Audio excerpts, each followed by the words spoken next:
तो चलिए सीधे मुद्दे पे आते हैं। आज के इस खास एक्सप्लेनर में उस अदृश्य मैट्रिक्स को डिकोड किया जाएगा जो हमारे और आपके हर दिन के फैसलों को कंट्रोल कर रहा है। जरा सोचिए, इस यूनिवर्स में एक बहुत बड़ा स्ट्रक्चरल ग्लिच है। दुनिया के सारे रिसोर्सेज, सारी चीजें लिमिटेड हैं, है ना? लेकिन इंसानी इच्छाएं, वो तो बिल्कुल अनंत है।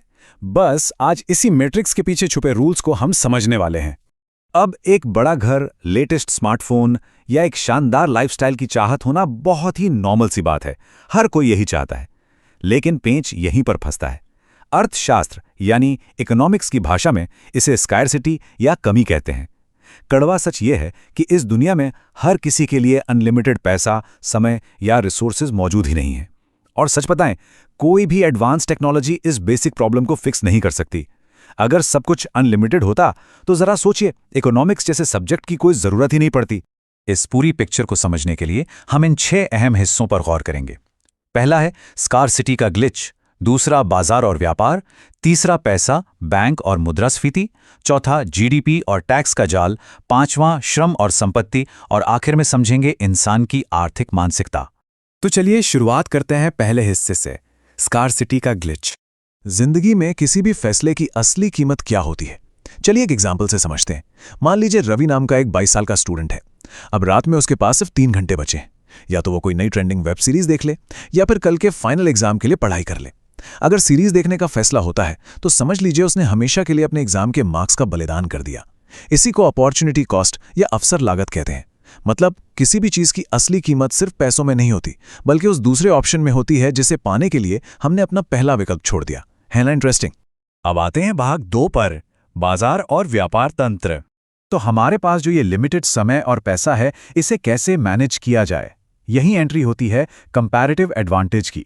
इसे ऐसे समझिए, अमित के पास अच्छा खासा पैसा है पर समय बिल्कुल नहीं है, क्योंकि उसकी कॉर्पोरेट जॉब उसे भारी पैकेज दे रही है। दूसरी तरफ रवि के पास कमाल की एडिटिंग स्किल्स हैं, लेकिन उसे रेंट चुकाने के लिए तुरंत पैसे चाहिए। तो अमित क्या करता है? वो अपनी वीडियो एडिटिंग का काम रवि को आउटसोर्स कर देता है। भले ही अमित खुद वो वीडियो ज्यादा तेजी से एडिट कर सकता हो, लेकिन अपना कीमती समय वहां लगाना उसके मेन बिजनेस के लिए भारी नुकसान होगा। बेसिकली व्यापार इसी बात पर टिका है कि कौन किस काम को सबसे कम अपॉर्चुनिटी कॉस्ट पर कर सकता है। और जब इन छोटे छोटे व्यापारों को एक बड़े लेवल पर मिला दिया जाता है, तब बनता है हमारा मार्केट। मशहूर अर्थशास्त्री एडम स्मिथ ने इसे इनविजिबल हैंड या अदृश्य हाथ कहा था। प्याज वाले इस मजेदार एग्जाम्पल को देखिए। मान लीजिए बारिश से फसल बर्बाद हो गई, सप्लाई गिली और प्याज की कीमत उछलकर 100 रुपए किलो हो गई। अब ये बढ़ी हुई कीमत कोई हवा में तीर नहीं है, ये असल में एक ऑटोमैटिक सिग्नल है। इस प्राइस टैग को देखकर किसान अगले साल और ज्यादा प्याज उगाने दौड़ पड़ते हैं। नतीजा, अगले साल भारी ओवर सप्लाई होती है और कीमतें अपने आप गिरकर वापस 10 रुपए पर आ जाती हैं। इसके लिए किसी सरकारी आदेश की जरूरत नहीं पड़ी। ये सिर्फ इंसानी जरूरतों और गणित का एक शानदार अपने आप चलने वाला सिस्टम है। अब रुख करते हैं तीसरे हिस्से का, पैसा, बैंक और मुद्रास्फीति यानी महंगाई। पैसा सिर्फ एक विश्वास है। ये लाइन सुनने में थोड़ी फिलोसॉफिकल लग सकती है, लेकिन ये 100% सच है। अगर गहराई से सोचें तो पैसे की अपनी कोई अंदरूनी वैल्यू नहीं होती। इतिहास उठाकर देख लीजिए, कभी पत्थर चले, कभी कौड़ियां, कभी सोना, और आज हमारे फोन की स्क्रीन पर दिखने वाले डिजिटल नंबर्स। इन सब में सिर्फ एक ही चीज कॉमन है, और वो है हमारा ट्रस्ट, हमारा भरोसा। सोचिए, अगर कल सेंट्रल बैंक अचानक टीवी पे आके कह दे कि भाई आज से ये वाला नोट लीगल टेंडर नहीं है, तो क्या होगा? वो नोट उसी पल रद्दी का टुकड़ा बन जाता है। मतलब पैसा पूरी तरह से सिर्फ और सिर्फ एक विश्वास है। अब सवाल यह है कि बैंक इस विश्वास को मैनेज कैसे करते हैं। यहीं पर एक बहुत बड़ा भ्रम टूटने वाला है। जब अमित बैंक जाकर 1 लाख रुपए का कार लोन लेता है, तो क्या बैंक मैनेजर किसी तिजोरी से कैश निकालकर उसे देता है? बिल्कुल नहीं। मैनेजर बस अपने कंप्यूटर पर कुछ नंबर्स टाइप करता है और पुंग, हवा से नया पैसा बन जाता है। इसे फाइनेंस की दुनिया में फ्रैक्शनल रिजर्व बैंकिंग कहते हैं। सच तो यह है कि बैंकों के पास उतना कैश होता ही नहीं है जितना वो लोन बांट चुके होते हैं। ये पूरा का पूरा सिस्टम सिर्फ इसीलिए टिका हुआ है क्योंकि हम सब एक ही दिन एक साथ अपना पैसा वापस मांगने बैंक नहीं पहुंच जाते। और इस पूरे सिस्टम में एक खामोश शिकारी भी घूम रहा है, जिसे हम महंगाई या इन्फ्लेशन कहते हैं। इसे समझने के लिए डोसा इकोनॉमिक्स का कॉन्सेप्ट एकदम परफेक्ट है। मान लीजिए अमित को उसके बैंक डिपॉजिट पर 10% का शानदार ब्याज मिला। वो खुश है। लेकिन जिस लोकल डोसे की कीमत 100 रुपए थी, वो 12% महंगाई के चलते अब 112 रुपए का हो गया है। तो हुआ क्या? तकनीकी रूप से अमित का बैंक बैलेंस जरूर बढ़ गया, लेकिन उसकी असली क्रय शक्ति यानी परचेजिंग पावर घट गई, क्योंकि अब वो कल वाला खाना भी अफोर्ड नहीं कर सकता। यही महंगाई का असली खेल है, जो बिना बताए जेब से खामोशी से पैसे निकाल लेता है। चलिए आगे बढ़ते हैं भाग 4 की तरफ, जीडीपी और टैक्स का जाल। किसी भी देश की इकोनॉमी कितनी अच्छी चल रही है, ये नापने का सबसे पॉपुलर पैमाना है जीडीपी। लेकिन इसमें एक बहुत बड़ा लूप होल है। मीना का उदाहरण लेते हैं। वो एक होममेकर है और दिन के 17 घंटे एक शेफ, ट्यूटर और फाइनेंशियल प्लानर की तरह बिना थके काम करती है। लेकिन चूंकि उसे इस काम की कोई सैलरी नहीं मिलती, इसलिए देश की जीडीपी में उसके काम की वैल्यू बिल्कुल जीरो मानी जाती है। दूसरी तरफ अगर कोई इंसान रेस्टोरेंट जाकर 500 रुपए का अनहेल्दी जंक फूड खा ले, तो देश की जीडीपी तुरंत 500 रुपए से बढ़ जाती है। क्या ये अजीब नहीं है? जीडीपी असल में एक थर्मोमीटर की तरह है। वो ये तो बता देता है कि इकोनॉमी को बुखार है या नहीं, लेकिन बीमारी की असली वजह को पूरी तरह से छिपा ले जाता है। अब आते हैं सरकार की कमाई पर, यानी टैक्स।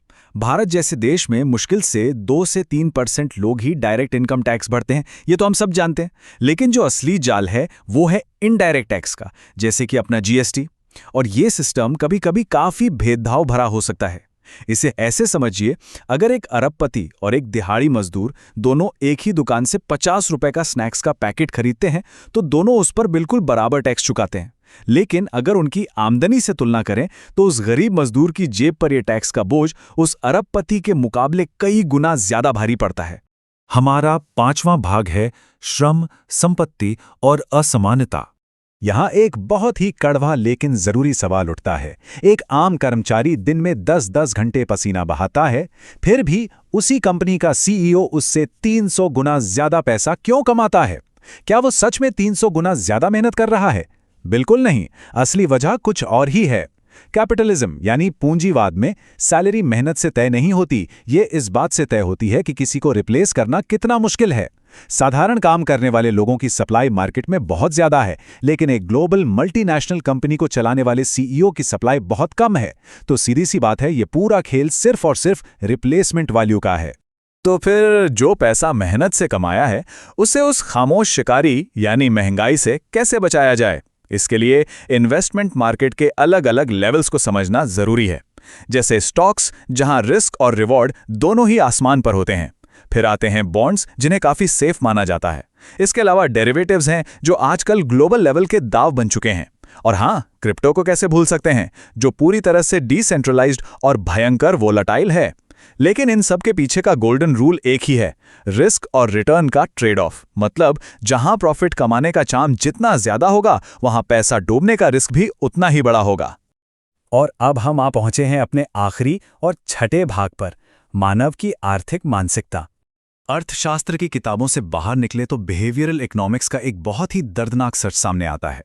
थ्योरी तो कहती है कि इंसान हमेशा अपना नफा नुकसान सोचकर फैसले लेता है, लेकिन फील्ड रिसर्च एक बिल्कुल अलग कहानी बयां करती है। गरीबी में जी रहे इंसान के पास सिर्फ संसाधनों की ही कमी नहीं होती, बल्कि उम्मीद की भी कमी होती है। दिमागी तनाव या बायोलॉजिकल स्ट्रेस इतना ज़्यादा होता है कि अगर अचानक थोड़े पैसे मिल भी जाएं, तो इंसान उन्हें 5 साल बाद के फायदे के लिए इन्वेस्ट करने के बजाय तुरंत राहत पाने के लिए एक टीवी या अच्छा खाना खरीदने में लगा देता है। इसे ही पॉवर्टी ट्रैप या गरीबी का जाल कहते हैं। एक ऐसा जाल जहां भविष्य के ख्याली मुनाफे पर आज की असली ज़रूरतें हावी हो जाती हैं। देखा जाए तो हमारी ये पूरी साइकोलॉजी और दुनिया भर का व्यापार मोटे तौर पर 3 बड़े आर्थिक मॉडल्स के नीचे काम करता है। पहला है पूंजीवाद, जो नई नई खोजें और इनोवेशन तो लाता है, लेकिन साथ ही मोनोपोली यानी एकाधिकार का खतरा भी बढ़ा देता है। दूसरा है समाजवाद, जिसका इरादा तो सबको बराबर रखने का होता है, लेकिन पर्सनल इंसेंटिव खत्म होने की वजह से वहां अक्सर ठहराव आ जाता है। यही वजह है कि आज दुनिया के ज्यादातर देश मिक्स्ड इकोनॉमी या मिश्रित अर्थव्यवस्था को अपनाते हैं। इस सिस्टम में बड़ी बड़ी प्राइवेट कंपनियों की ताकत और सरकार के पब्लिक वेलफेयर प्रोग्राम्स दोनों साथ मिलकर एक बैलेंस बनाने की कोशिश करते हैं। हर सिस्टम के अपने कुछ ट्रेड ऑफ्स होते हैं।